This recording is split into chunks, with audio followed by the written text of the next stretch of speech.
பாத்தீங்கன்னா ஈர்ப்பியல் முடுக்கம். என்னதுப்பா? ஈர்ப்பியல் முடுக்கம். சரிடா, முதல்ல முடுக்கம்னா என்ன ஞாபகம் இருக்கா?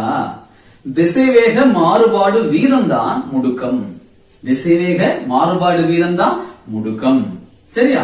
அதாவது காலத்தை பொறுத்து, வீதம்னாவே காலம், காலத்தை பொறுத்து திசைவேகம் மாறுச்சுன்னா அதுக்கு பேரு முடுக்கம். சரியா? அப்ப என்ன சார் ஈர்ப்பியல் முடுக்கம்? ஈர்ப்பியல் விசையின் காரணமாக ஒரு பொருளின் திசைவேக மாறுபாடு வீதம் ஈர்ப்பியல் முடுக்கம். புரிஞ்சா? திசைவேக மாறுபாடு வீதம்னா என்னது? முடுக்கம். ஈர்ப்பியல் விசையின் காரணமாக திசைவேக மாறுபாடு வீதத்துக்கு என்ன பேரு? ஈர்ப்பியல் முடுக்கம். சரிங்களா? இந்த ஈர்ப்பியல் முடுக்கத்தை நம்ம ஜி அப்படின்ற ஒரு எழுத்தால குறிப்போம். கடல் மட்டத்துல நல்லா புரிஞ்சுக்கணும், கடல் மட்டத்துல ஜியோட மதிப்பு 9.8 மீட்டர் மீட்டர் வினாடி பவர் -2. முடுக்கம் அப்படின்றதுனால மீட்டர் வினாடி பவர் -2. சார் இது சமமா எப்போதும் எல்லா இடத்துலயும் ஒரே மாதிரி தான் இருக்குமா சார்? 9.8 தான் இருக்குமா அப்படின்னா, இல்ல தம்பிகளா, இல்ல பசங்களா, எங்க இருக்கும்? கடல் மட்டத்துல தான் இது 9.8 இருக்கும். இடத்துக்கு இடம் இதனுடைய மதிப்பு மாறுபடும், மறந்துடக்கூடாது. சரிங்களா? ரைட். அடுத்தது என்ன சார்? இது எப்படி சார் நம்ம புரிஞ்சுக்கிறது எளிமையா அப்படின்னு கேட்டீங்கன்னா, சும்மா ஒரு கல்ல கையில எடுத்துக்கோ. நீங்க விளையாண்டு பாருங்களேன். ஒரு கல்ல கையில எடுத்து மேல் நோக்கி போட்டுருங்க. எவ்வளவு தூரம் மேல் நோக்கி போகும்? போக போக அதனுடைய வேகம் குறைஞ்சிட்டே வரும். நீ பார்க்கலாம் இல்லையா? ஏன்டா மேல போட்டது போக போக அதனுடைய வேகம் குறையுது. கீழே பூமி இருக்கு இல்லையா, ஈர்ப்பு விசை இருக்கு இல்லையா, அது அந்த கல்ல பிடிச்சு இழுக்கும்.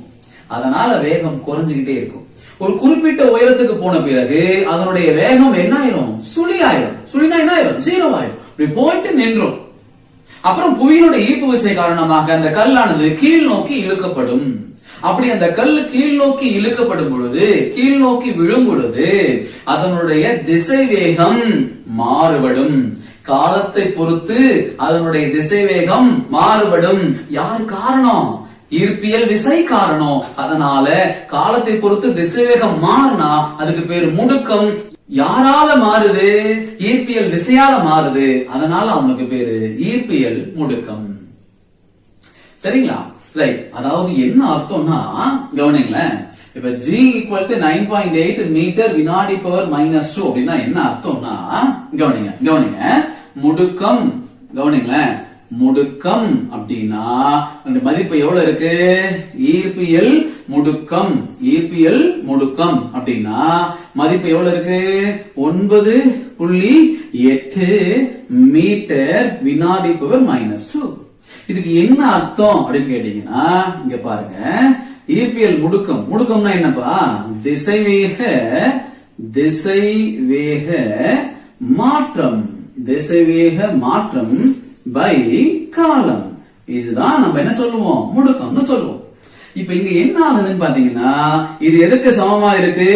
9.8க்கு சமமா இருக்கு. அதாவது 9.8 மீட்டர். மேல என்ன இருக்கு? திசைவேக மாற்றம் தானே, திசைவேகம் தானே. அப்ப என்ன வந்துடும்? மீட்டர் வினாடி பவர் -1. சார் -2 இருக்கே சார். இரு அது முடுக்கத்தினுடைய மதிப்பு. அதெல்லாம் நான் பிரிச்சு எழுதுறேன். திசைவேகம் மட்டும் எழுதுறேன். ஃபர்ஸ்ட் 9.8 மீட்டர் வினாடி பவர் -1 டிவைடட் பை ஒரு வினாடி பவர் -1 தூக்கிட்டேன், அதை கீழே கொண்டு வந்துடுறேன். அப்ப என்ன ஆயிரும்னா, ஒரு வினாடி பவர் -2 இருந்தது இல்லையா, அதுல 1 எடுத்துட்டேன். வினாடி பவர் -1. அந்த வினாடி பவர் -1 கீழே கொண்டு வந்தா +1 ஆயிரும் இல்லையா? அதான் இங்க போட்டிருக்கேன். சரியா? இப்ப இதை என்ன சார் புரிஞ்சுக்கலாம்னா, இந்த ஈர்ப்பியல் முடுக்கத்தின் மதிப்பு 9.8 மீட்டர் வினாடி பவர் -2 அப்படி என்றால் அந்த பொருளின் திசைவேக மாற்றம் ஒவ்வொரு வினாடிக்கும் திசைவேக மாற்றம் 9.8 மீட்டர் வினாடி பவர் -1 அப்படின்னு இருக்கும். அதான் அர்த்தம். புரிஞ்சா? ஒவ்வொரு வினாடிக்கும் அந்த பொருளோட திசைவேகம் எவ்வளவு மாறுமா? 9.8 மீட்டர் வினாடி பவர் -1. அந்த அளவுக்கு திசைவேகம் மாறும். அதனாலதான் அதனுடைய மதிப்பு 9.8 மீட்டர் வினாடி பவர் -2 அப்படின்னு வந்திருக்கு. சரியா?